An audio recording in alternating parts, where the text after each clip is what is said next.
Il y a quelque temps, une actualité d'une tristesse infinie me parvenait par les réseaux sociaux. Une youtubeuse décédée des suites d'un cancer après avoir refusé de suivre une chimiothérapie. On pourrait mettre ça sur le compte de ce qu'on appelle très pragmatiquement une dissonance cognitive. Très ancrée dans une croyance, cette personne ne voulait se soigner que grâce à un régime alimentaire particulier. Alors je vais pas rentrer plus dans les détails parce que c'est le décès d'une personne quand même. Par contre, moi ce qui m'a fait tiquer, ce sont les réactions à cette actualité. Et en fait, ce n'est pas la première fois que je constate ça, c'est pour ça en fait que je fais un petit vlog. Quand on voit quelqu'un sur internet, dans une vidéo par exemple, faire quelque chose que nous considérons parfaitement stupide, et que cette personne effectivement met sa propre vie en danger, eh bien il y a toujours une petite partie de la population qui va dire « Ah, sélection naturelle ! Encore mieux, un grand gagnant pour les Darwin Awards !»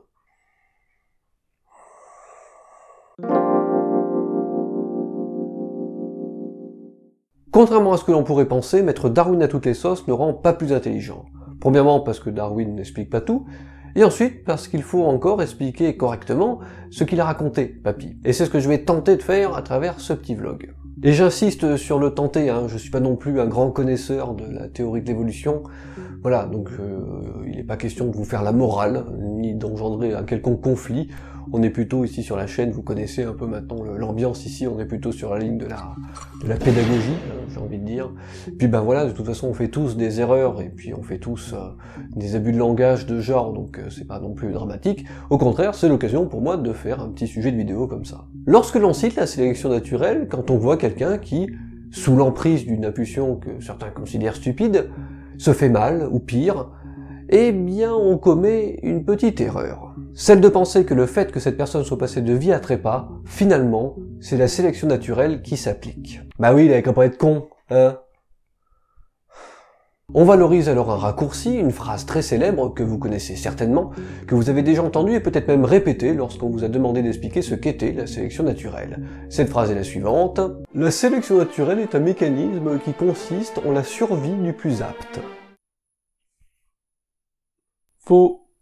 Pour la page histoire, c'est ce monsieur, Herbert Spencer. C'est lui qui a sorti cette métaphore pour la première fois. Et c'est pas pour rien que je vous en parle, parce que ce monsieur est l'un des fondateurs les plus importants d'une doctrine qu'on appelle le darwinisme social. Alors je suis pas expert en darwinisme social, mais en gros, c'est que le fait que les humains se foutent sur la tronche, eh bien que c'est un moteur pour le progrès et l'amélioration des dits humains.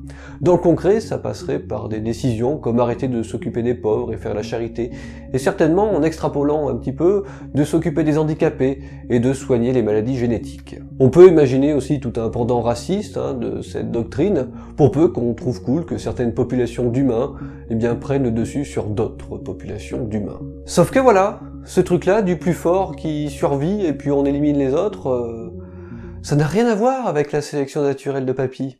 Rien. Papy, lui, ce qu'il a dit, c'est tout autre chose. Je vais vous citer une définition telle quelle. La sélection naturelle, en gros, c'est le succès reproductif des individus portant le variant avantagé par les conditions du milieu. Voilà. On est d'accord, c'est pas non plus ce qu'il y a de plus simple à assimiler, donc je vais vous faire un petit schéma. Voici une population d'individus. Ils vivent dans le froid étant ici une condition importante du milieu. Ils ont tous des gènes pour leur permettre d'y résister. Ces gènes existent cependant en plusieurs versions. Et au sein de cette population, certains ont des versions de ces gènes qui leur permettent d'encore mieux résister au froid. Cela va avoir un impact déterminant et améliorer ce qu'on a nommé tout à l'heure, le succès reproductif. Grâce à ces versions de gènes, eh bien ces quelques individus que vous avez vus en rouge ont un avantage sur 2 points. Le premier, vous l'avez peut-être deviné, c'est la survie, évidemment, puisqu'ils sont mieux outillés pour résister au froid. Et le deuxième, par contre, on a tendance à le zapper, et c'est bien ce qui se passe dans le cas présent. Et ce truc-là, c'est la reproduction. Ces deux notions-là, survie et reproduction, sont regroupées en une seule et même donnée qui en anglais se nomme la fitness.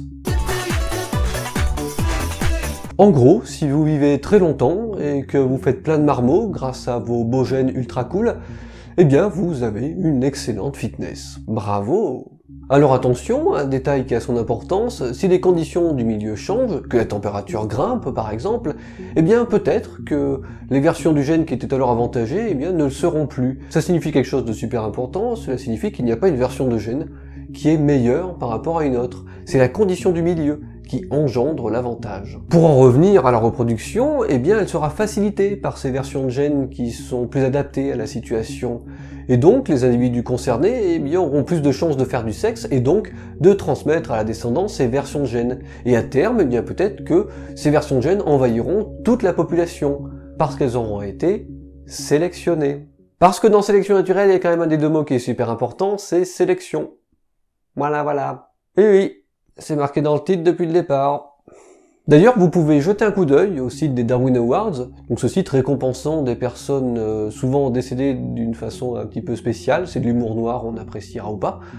Enfin, toujours est-il que, bien sûr, ce site se veut être avant tout une blague, et surtout pas un des mécanismes qui fait la théorie de l'évolution, contrairement à Papy. Néanmoins, pour avoir la chance d'obtenir une récompense, il y a des conditions à remplir, et parmi ces règles, eh bien, il faut avoir soi-même dégagé son propre patrimoine génétique, soit ne plus pouvoir se reproduire ou être stérile. Mais on pense quand même un peu à la sélection naturelle sur ce site, car ils peuvent tout à fait s'être déjà reproduits avant. Et oui, parce que la sélection naturelle est avant tout une histoire de fesses. Sans compter que quel gène exactement ils sont censés transmettre, ces gens? Le gène de la stupidité? Il y a combien de gènes de la stupidité? Et puis est-ce que c'est génétique, la stupidité? Est-ce qu'il n'y aurait pas d'autres contraintes sociales, éducatives, de richesse, etc.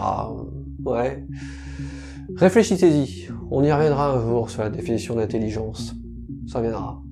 Et pour en revenir à nos affaires et pour conclure, vous noterez qu'à aucun moment, je ne vous ai parlé d'élimination d'individus, contrairement à ce que pourrait le laisser penser la survie du plus apte.